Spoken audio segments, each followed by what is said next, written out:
Hi hello friends, എല്ലാ കൂട്ടുകാർക്കും മൗനരാഗ സീരിയലിൽ ഇന്നത്തെ നല്ലൊരു എപ്പിസോഡിലേക്ക് തന്നെ സ്വാഗതം കേട്ടോ. ചാനൽ ആദ്യമായിട്ടാണ് കാണുന്നുണ്ടെങ്കിൽ ഒന്ന് സബ്സ്ക്രൈബ് ചെയ്ത് ലൈക്ക് ചെയ്ത് സപ്പോർട്ട് ചെയ്യണേ. അങ്ങനെ നമ്മുടെ താര തുണിയൊക്കെ ഇങ്ങനെ മടക്കി കൊണ്ടിരിക്കുന്ന സമയത്ത് അവിടേക്ക് സരയു വരും കേട്ടോ. അമ്മ ന്യൂസ് ഒന്നും കണ്ടില്ലേ? ഓ, അമ്മ ന്യൂസ് വെച്ച് കാണില്ലായിരിക്കും അല്ലെ? എന്നാ ഇപ്പൊ ന്യൂസ് വെച്ച് നോക്കണം. എല്ലാ വാർത്താ ചാനലിൽ തലക്കെട്ടായിട്ട് കൊടുക്കുന്നത് ഗംഗപ്രസാദിന്റെ യഥാർത്ഥ കൊലയാളിനെ കണ്ടുപിടിച്ചു എന്നാണ്. അപ്പോഴേക്കും താര ഇങ്ങനെ നെറ്റിങ്ങനെ സരയുവിനെ നോക്കാട്ടോ. അമ്മ പേടിക്കൊന്നും വേണ്ട, അമ്മ സ്നേഹിക്കുന്നവരാരും അതിൽ പെട്ടിട്ടില്ല അമ്മ, അതുകൊണ്ട് സമാധാനത്തോടെ ഇരിക്കാം എന്ന് പറയാണ്. നമ്മൾ ആരും പ്രതീക്ഷിക്കാത്ത ഒരു കൊലയാളിയാണ് ഗംഗപ്രസാദിനെ കൊന്നിരിക്കുന്നത്. അതാരാ എന്ന് താര ചോദിക്കുമ്പോ സരയു പറയണ്ട്, വേറെ ആരുമല്ല, മനോഹർ. അവനാണ് ഗംഗയുടെ തല കടിച്ചു കൊന്നത്. കിരൺ അവനെ അവശനാക്കിയായിരുന്നല്ലോ. ആ സമയത്ത് അവൻ അവിടെ നിന്ന് രക്ഷപ്പെട്ട് ഓടുന്ന സമയത്ത് അയാളെ മനോഹർ കാണുകയും മനോഹർ അവിടെ ഇരുമ്പ് തണ്ടുകൊണ്ട് അവന്റെ തലക്കടിച്ച് കൊലപ്പെടുത്തുകയാണ് ചെയ്തിട്ടുണ്ടായിരുന്നത് എന്ന് പറയാണ്. ഇത് കേൾക്കുന്ന താരാകെ ഷോക്കായിട്ട് നിക്കാട്ടോ. സരയു പറയണ്ട്, ഓഡിറ്റോറിയത്തിൽ കാർത്തിക ചേച്ചിയുടെ വിവാഹത്തിന് ഞാൻ കുഞ്ഞായിട്ട് എങ്ങാനും വന്നാലോ എന്ന് വെച്ചിട്ട് അവൻ കുഞ്ഞിനെ കാണാൻ വേണ്ടിയിട്ടാണത്രേ മനോഹർ ഓഡിറ്റോറിയത്തിൽ എത്തിയത്. അപ്പോഴാണ് ഗംഗപ്രസാദ് അവിടെ ഉണ്ടായതും എല്ലാവർക്കും ഭീഷണിയായിട്ടുള്ള അവന് തലക്കടിച്ചു കൊന്നതും മനോഹറാണ്. ഇതോടുകൂടി തന്നെ എല്ലാവർക്കും അവനോടുള്ള സിമ്പതി കുറച്ച് കൂടിയിട്ടുണ്ട്. എല്ലാവർക്കും കൂടട്ടെ, എനിക്കൊരു കുഴപ്പമില്ല, എല്ലാവരും അവനെ സ്നേഹിക്കട്ടെ, എനിക്കൊരു പ്രശ്നവുമില്ല. പക്ഷെ കിരൺ മാത്രം അവനെ സ്നേഹിക്കുന്നത് എനിക്ക് സഹിക്കാൻ സാധിക്കില്ല എന്ന് പറഞ്ഞിട്ട് സരയു അവിടെ നിന്ന് പോവാട്ടോ. താരയാണെങ്കിൽ ഹോ, ഇവളെന്താ ഇങ്ങനെ എന്ന രീതിയിൽ സരയുവിനെ ഇങ്ങനെ നോക്കുന്നുണ്ട്. അതിനുശേഷം കാണിക്കുന്നത് കല്യാണിനെയും കിരണിനെയാണ്. അവരുടെ സംസാരിച്ചുകൊണ്ടിരിക്കാട്ടോ. കിരൺ കല്യാണി അടുത്ത് പറയുന്നുണ്ട്, ഇനി മനോഹറിന്റെ അടുത്ത് നമുക്ക് ശത്രുത എന്ന് വെച്ചിരിക്കേണ്ട കല്യാണി. എന്തൊക്കെ പറഞ്ഞാലും അവൻ മോളോട് കാണിക്കുന്ന സ്നേഹം ആത്മാർത്ഥ സ്നേഹമാണെന്ന് എനിക്കിപ്പൊ പൂർണ്ണമായിട്ട് മനസ്സിലായി. ഇടയ്ക്ക് എപ്പോഴോ തോന്നിയിട്ടുണ്ടായിരുന്നു അവന്റെ പുതിയൊരു നാടകമാണിതെന്ന്. ഇപ്പൊ എന്തായാലും മനസ്സിലായി. അവൻ എല്ലാവരോടും കാണിക്കുന്ന സ്നേഹം ആത്മാർത്ഥ സ്നേഹം തന്നെയാണ്. ഇനി നമുക്ക് മാസത്തിൽ ഒരു ദിവസമെങ്കിലും അവനെ കാണാൻ വേണ്ടി ജയിലിലേക്ക് പോകണം. പറ്റുമെങ്കിൽ കുഞ്ഞായിട്ട് വേണം പോവാൻ. അതേ കിരണേട്ടാ, അവൻ നമുക്ക് ചെയ്യുന്ന സഹായം നമുക്ക് ഒരിക്കലും മറക്കാൻ സാധിക്കില്ല എന്നൊക്കെ ഇങ്ങനെ പറയാട്ടോ.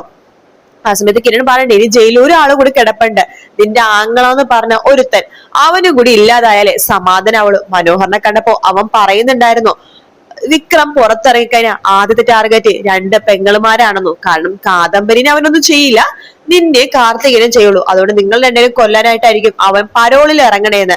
ശരിക്കും പറഞ്ഞാൽ വിക്രത്തെ എവിടെയെങ്കിലും വെച്ച് ഒറ്റക്ക് കിട്ടുന്ന സാഹചര്യം കിട്ടുകയാണെങ്കിൽ അവനെയും കൊന്നുകളയാന്ന മനോഹർ എന്നോട് പറഞ്ഞത്. ഞാൻ പറഞ്ഞു, വേണ്ട, അങ്ങനൊന്നും ചെയ്യണ്ട, നിന്റെ ശിക്ഷയുടെ കാലാവധി കൂട്ടത്തേ ഉള്ളൂ ഇതല്ല, അതുകൊണ്ട് അങ്ങനൊന്നും ചെയ്യരുതെന്ന് ഞാനാണ് അവനെ പറഞ്ഞു വിലക്കിയത്. അത് നന്നായി കിരണേട്ടാ എന്നൊക്കെ പറയുന്നുണ്ട്. അതിനുശേഷം നമ്മുടെ കിരണും കല്യാണം ടി വി വെച്ച് നോക്കുമ്പോൾ ഞെട്ടിക്കുന്ന വാർത്തയാണ് വാർത്താ ചാനലിൽ കാണിക്കുന്നത് കേട്ടോ. ജയിൽ പുള്ളി സ്റ്റെഫി ജയിൽ ചാടി എന്നുള്ള വാർത്തയാണ്. അത് കാണുമ്പോൾ കിരണും കല്യാണി ആകെ ഷോക്ക് ആവാണ്. കിരണേട്ടാ, ഇതെന്തൊക്കെയാ കാണുന്നത് എന്ന് കല്യാണി ചോദിക്കുമ്പോ, അതാ കല്യാണി എനിക്കും മനസ്സിലാവാത്തത്, അവള് ജയിൽ ചാടി എന്നാണല്ലോ പറയണത്. അപ്പൊ വാർത്തയിൽ ഇങ്ങനെ പറയുന്നുണ്ട്, ഇന്ന് രാവിലെ 5 മണിയോടെയാണ് അവള് കാണാതായത്. വനിതാ പോലീസ് അന്വേഷണം കാണാതായ സംശയത്തോടൊന്ന് നോക്കിയപ്പോഴേക്കും ജയിൽ ചാടിയെന്ന് മനസ്സിലായത്, ഈ സ്റ്റെഫി ജയിൽ ചാടിയത് മനസ്സിലായത് എന്നൊക്കെ വാർത്തയിൽ ഇങ്ങനെ പറയുന്നുണ്ട് കേട്ടോ. കല്യാണി പറയുന്നുണ്ട്, ഇത് വല്ലാത്തൊരു കുരിശായാലോ കിരണേട്ടാ, ഒന്ന് കഴിയുമ്പോ അടുത്തൊന്ന് നമ്മുടെ തലയിൽ ഓരോ നീളം വന്നോണ്ടിരിക്കുകയാണല്ലോ. അപ്പൊ ശാന്തമ്മ ചേച്ചി പറയുന്നുണ്ട്, ഹോ, ഇവരൊക്കെ എന്ത് ജന്മമാണെന്ന് ഞാൻ ആലോചിക്കണ കിരൺ സാറേ, കൊല്ലാൻ വേണ്ടി മാത്രം ജീവിക്കുന്ന ജന്മങ്ങളോ? അപ്പൊ കിരൺ പറയണ്ടേ, ചില ആൾക്കാർ അങ്ങനെയാണ് ശാന്തമ്മ ചേച്ചി, അവര് ജീവിച്ചില്ലെങ്കിലും കുഴപ്പമില്ല, മറ്റുള്ളവർ സുഖമായിട്ട് ജീവിക്കാൻ വേണ്ടി അവര് സമ്മതിക്കില്ല. എന്തായാലും ഗംഗേനെ പേടിച്ചില്ല, പിന്നെയാണോ ഈ സ്റ്റെഫിനെ പേടിക്കാൻ പോണത്? എന്നാലും സൂക്ഷിക്കണം കിരണേട്ടാ. കല്യാണി അവൾ ആദ്യം ഉപദ്രവിക്കാൻ വേണ്ടി പോണത് ആരെയായിരിക്കും എന്നറിയാവോ? കാർത്തികേനെ ലക്ഷ്മി അമ്മേനെ ആയിരിക്കും. അതിനുശേഷം ഗംഗയുടെ കൊലയാളി ആയതുകൊണ്ട് തന്നെ മനോഹരന്റെ മേളിൽ അവൾക്കൊരു കണ്ണുണ്ടാവും. പിന്നീട് നമ്മളെ ആയിരിക്കും അവള് ടാർഗറ്റ് ചെയ്യണത്. എന്തായാലും അവൾ പിടിക്കപ്പെടുന്നു അവൾക്ക് നന്നായിട്ട് അറിയാം. അതിനു മുമ്പ് ഒരാളെങ്കിലും കൊന്നിട്ട് പോകാൻ പറ്റുമെന്നായിരിക്കും അവള് നോക്കുന്നത്. എന്തായാലും ഞാൻ ജയിലിൽ വരെ ഒന്ന് പോയിട്ട് വരട്ടെ കല്യാണി, ആ സിയേനെ ഒന്ന് കാണണം, കുറച്ച് കാര്യങ്ങൾ സംസാരിക്കാനുണ്ട്. കിരണേട്ടാ, സൂക്ഷിക്കണം കേട്ടോ. ദേ കല്യാണി, നിന്റെ ഈ അവസ്ഥ ആയതുകൊണ്ട് നീ പുറത്തിറങ്ങില്ലെന്ന് എനിക്കറിയാം, എങ്കിലും നീയും സൂക്ഷിക്കണം. ലക്ഷ്മിയമ്മ എടുത്തും കാർത്തിക എടുത്തും വിവരങ്ങളൊക്കെ വിളിച്ചു പറയണം, കേട്ടല്ലോ? അവരോട് പുറത്തിറങ്ങലെന്ന് പറയണം. ഇവരൊന്ന് നേരെ വന്ന് കുത്തുന്ന ആൾക്കാരല്ലോ, പിന്നാലെ വന്ന് കുത്തുന്ന ആൾക്കാരല്ലേ, അതുകൊണ്ട് സൂക്ഷിക്കണം എന്നിങ്ങനെ പറഞ്ഞിട്ട് നമ്മുടെ കിരൺ നേരെ സിഐനെ കാണാൻ വേണ്ടി പോകുവാട്ടോ. ശാന്തമ്മ ചേച്ചി പറയണ്ടോ, ഹോ, എന്തൊരു അവസ്ഥയാ മോളിത്, ഒന്നിനു പുറകെ ഒന്നായിട്ട് ദുരന്തങ്ങൾ വന്നോണ്ടിരിക്കുകയാണല്ലോ എന്ന് ശാന്തമ്മ ചേച്ചി ഇങ്ങനെ പറയുന്നുണ്ട്. പിന്നീട് കാണാൻ വിക്രത്തെയാണ്. ത്തിന്റെ അടുത്തേക്ക് ഒരു ജയിൽ പുള്ളി വന്ന് പറയുന്നുണ്ട്, എടാ ആ മനോഹരൻ ഇവിടെ നിന്ന് ക്വസ്റ്റ്യൻ ചെയ്യാന്ന് പറഞ്ഞ് കൊണ്ടുപോയിട്ട് ഇതുവരെ കൊണ്ടുവന്നില്ലല്ലോ. അവനെന്തെങ്കിലും ഉടായ്പ കാണിച്ചിട്ടുണ്ടാവും ചേട്ടാ, അതായിരിക്കും വരാത്തത്. അവനെ ചേട്ടൻ വിചാരിക്കുന്ന പോലെ ഒരു സാധാരണക്കാരനല്ല. 10 തല അവന്, 10 തല, അല്ലെങ്കിൽ 10-60 പെണ്ണുങ്ങളെ നിഷ്പ്രയാസം പറ്റിച്ച് അവർക്കെല്ലാരും കുഞ്ഞുങ്ങളെ ഉണ്ടാക്കി കൊടുത്ത് ഇവിടെ വന്ന് നിക്കോ?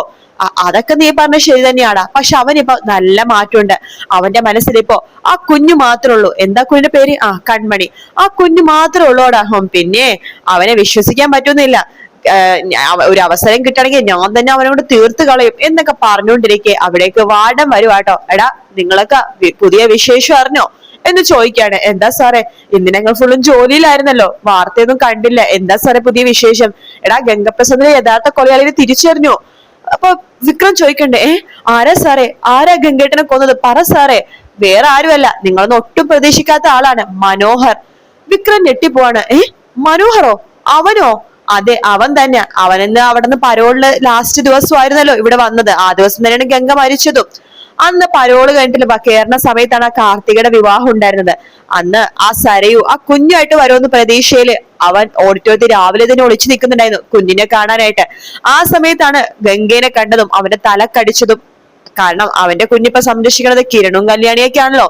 അവരുടെ ആപത്ത് വരുന്ന ഒന്നും വെച്ചു പുലർത്തേണ്ടെന്ന് അവനെ തോന്നിക്കാണുമായിരിക്കും. എന്തായാലും നല്ലൊരു കാര്യമാണ് അവൻ ചെയ്തത്. അതിന് അവനെ പ്രശംസിച്ചേ മതിയാവൂ.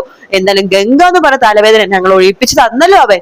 സമാധാനമായി എന്നൊക്കെ പറഞ്ഞിട്ട് വാർഡൻ അവിടുന്ന് പോവാണ്. വിക്രമാണെങ്കിൽ അപ്പോ ഗംഗേട്ടനെ കൊന്നത് മനോഹറാണോ? വെച്ചേക്കില്ല അവന് എന്ന് പറയുമ്പോഴേക്കും മറ്റേ പുള്ളി പറയണ്ടോ, പുള്ളിക്കാരൻ പറയണ്ട്, ഞാൻ പറഞ്ഞില്ലേടാ മനോഹർ നീ വിചാരിക്കുന്ന പോലെ ഒരുത്തനല്ലെന്ന്. അവനെന്നാലും ഇങ്ങനെ ചെയ്യുന്ന ഞാൻ വിചാരിച്ചല്ല. അവനാണ് ആൺകുട്ടി എന്നൊക്കെ ഇങ്ങനെ ആ ജയിൽ പുള്ളി വരെ പറയണ്ട്. വിക്രത്തിനാണെങ്കിൽ ആകെ ദേഷ്യം വരും കേട്ടോ. പിന്നീട് കിരൺ സിയുടെ റൂമിലേക്ക് പോവാണ്. സർ കേറിക്കോട്ടെ. കിരണോ വാടോ എന്ന് പറഞ്ഞ് വിളിക്കാണ്. വാർത്തയൊക്കെ കണ്ടു കാണുമായിരിക്കും അല്ലെ? കണ്ടു സർ. ഞങ്ങളും ഒട്ടും പ്രതീക്ഷിച്ചോ അവള് ജയിലിൽ ചാടുന്നു. വനിതാ ജയിലിൽ അങ്ങനെ പെട്ടെന്ന് ആരും ചാടാറൊന്നും ഇല്ല. രാവിലെ ആയപ്പോഴാണ് അവളെ കാണാനെന്നും മനസ്സിലായത്. അവൾ അങ്ങനെ ചെയ്തില്ലെങ്കിലല്ലേ അത്ഭുതമുള്ളൂ സാറേ. ഗംഗയുടെ കൂടെ ഇത്ര നാൾ നടന്നതല്ലേ, അവൾക്കും ചില കാര്യങ്ങളൊക്കെ അറിയാലോ. ഇതില് സൂക്ഷിക്കേണ്ടത് താനും കല്യാണിയും കാർത്തികയും അവരുടെ അമ്മയൊക്കെയാണ്. സാറേ, ഇവിടെ ഒരുത്തനുണ്ടല്ലോ മനോഹർ, അവനാണല്ലോ ഗംഗേനെ കൊന്നത്. അതുകൊണ്ട് അവനെ തീർക്കാനോ ചിലപ്പോ സ്റ്റെഫി വരും. ഇവിടെ അവന് സേഫ് ആണ്, നമ്മളുടെ എല്ലാവരുടെ പോലീസ് പ്രൊട്ടക്ഷൻ അവനുണ്ടല്ലോ. ഇവിടെ കേറി വന്ന് അവൾ അങ്ങനെ ചെയ്യത്തൊന്നുമില്ല. അവൾ എന്തൊക്കെ പറയാൻ ഒരു ലിമിറ്റേഷൻസ് ഉണ്ടല്ലോ. പക്ഷെ നിങ്ങൾ സൂക്ഷിക്കണം. എപ്പോഴും ആയുധം കയ്യിൽ പിടിച്ചടക്കണവളാ അവള്. മാത്രല്ല അവളുടെ ഗംഗയുടെ മറ്റേ കൂട്ടുകാരികളൊക്കെ അവളിപ്പോ കണ്ടു കാണുമായിരിക്കുമല്ലോ. എല്ലാരും കൂടി ഒരുമിച്ചായിരിക്കും ഇനി ആക്രമണം.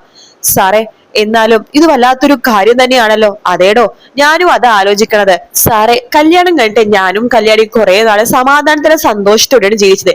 ഈ ഇടയിട്ട് ഈ ദുരിതങ്ങൾ ഇങ്ങനെ വന്നോണ്ടേയിരിക്കണത് എന്ന് പറയാണ്. ഇനി സ്റ്റെഫീനെങ്ങാനും കാട്ടിലേക്ക് അങ്ങനെ താൻ കൊണ്ടുപോവോ? എന്താ സാറേ സാർ അങ്ങനെ പറഞ്ഞത്? രാഹുലിന്റെ വിധി അവൾക്ക് ഉണ്ടാവും നോക്കാനാണ്. രാഹുലിനെ കുറിച്ച് ആരും പരാതിയും തരാത്തോണ്ടാ ഞാൻ അതിന്റെ പിന്നാലെ പോവാത്തത്. സ്റ്റെഫീനെ കുറിച്ചും അങ്ങനെ ചെയ്തെങ്കിൽ ആരും പരാതി തരാനൊന്നും ഇല്ലടോ. അല്ല, സാർ എന്താ ഉദ്ദേശിക്കണത്? അല്ല, അവള് കൊല്ലപ്പെട്ടാലും ആരും അന്വേഷണത്തിന് വരില്ലെന്നാണ് ഞാൻ ഉദ്ദേശിച്ചത്. അപ്പോ സിയെ പറഞ്ഞ ഉദ്ദേശം വേറെ ഒന്നല്ല, സ്റ്റെഫീനെ കൊന്നാലും ആരും അന്വേഷിച്ചു വരില്ലെന്നാണ് കേട്ടോ. അപ്പൊ കിരൺ പറയുന്നുണ്ട്, ഞാനൊന്ന് മനോഹറിനെ കാണട്ടെ. അതിനെന്താ കണ്ടോ എന്ന് പറയാണ്. അങ്ങനെ മനോഹറിന്റെ അടുത്തേക്ക് കിരൺ പോകുന്നുണ്ട്. മനോഹരെ എന്ന് പറഞ്ഞ് വിളിക്കാണ്. സാർ എത്തിയോ? സാറേ, സാർ അറിഞ്ഞായിരുന്നല്ലോ അല്ലെ? നീ അറിഞ്ഞായിരുന്നോ? രാവിലെ തന്നെ അറിഞ്ഞു സാറേ, സ്റ്റെഫി ജയിൽ ചാടി. ഇപ്പൊ സൂക്ഷിക്കേണ്ടത് സാറും കല്യാണി മേഡം അതുപോലെ തന്നെ കാർത്തികേച്ചിയും അവരുടെ അമ്മ ലക്ഷ്മി അമ്മയൊക്കെയാണ്. നിങ്ങളായിരിക്കും അവളുടെ ഫസ്റ്റ് ടാർഗറ്റ് എന്നിങ്ങനെ പറയാണ്. അപ്പൊ കിരൺ പറയണ്ടേ, ഇവിടെ ആയതുകൊണ്ട് ചിലപ്പോ നിന്നെ ഉപദ്രവിക്കാൻ ചാൻസ് ഇല്ല സാറേ. എന്നെ നാളെ കോടതിയിലേക്ക് കൊണ്ടുപോകല്ലോ. അതെ, കോടതിയിലേക്ക് പോകുന്ന വഴിക്ക് നിനക്കൊന്നും സംഭവിക്കാതെ നീ നോക്കണം കേട്ടോ എന്ന് പറയാണ്. സാറേ, അവൾ എന്നെ കൊല്ലണമെങ്കിൽ കൊല്ലട്ടെ സാറേ, പക്ഷെ അതിനു മുമ്പ് എനിക്കൊരു ആഗ്രഹമുണ്ട്. എന്റെ കൺമണി മോളെ ഒന്ന് കാണണം. സാറേ, കൺമണി മോളെ കൊണ്ടുവന്നില്ലല്ലേ? പെട്ടെന്ന് ഞാൻ വന്നതാണ്. അവളെ എടുക്കാൻ പറ്റുന്ന സാഹചര്യം എങ്ങനെ കിട്ടുകയാണെങ്കിൽ ഞാൻ അവളെ കൊണ്ടുവന്ന് കാണിക്കാടാ. സൂക്ഷിക്കണം നീ. സാറേ, നിങ്ങളും സൂക്ഷിക്കണം കേട്ടോ.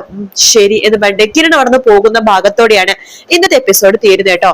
വീഡിയോ ഇഷ്ടപ്പെട്ടാൽ ലൈക്ക് ചെയ്യുക, സബ്സ്ക്രൈബ് ചെയ്യുക, കമന്റ് ചെയ്യുക. മറ്റൊരു വീഡിയോ കാണാൻ. Take care, bye bye.